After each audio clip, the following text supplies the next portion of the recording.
ফের চোট পেলেন মুখ্যমন্ত্রী মমতা বন্দ্যোপাধ্যায়।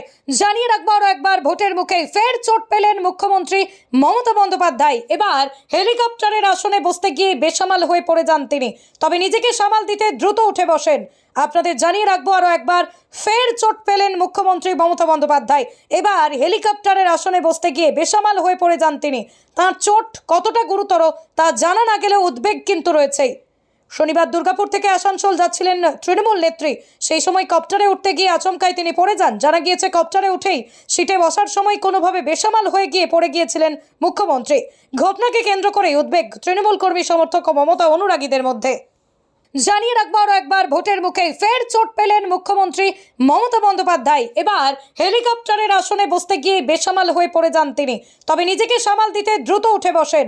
আপনাদের জানিয়ে রাখবো আরো একবার, ফের চোট পেলেন মুখ্যমন্ত্রী মমতা বন্দ্যোপাধ্যায়।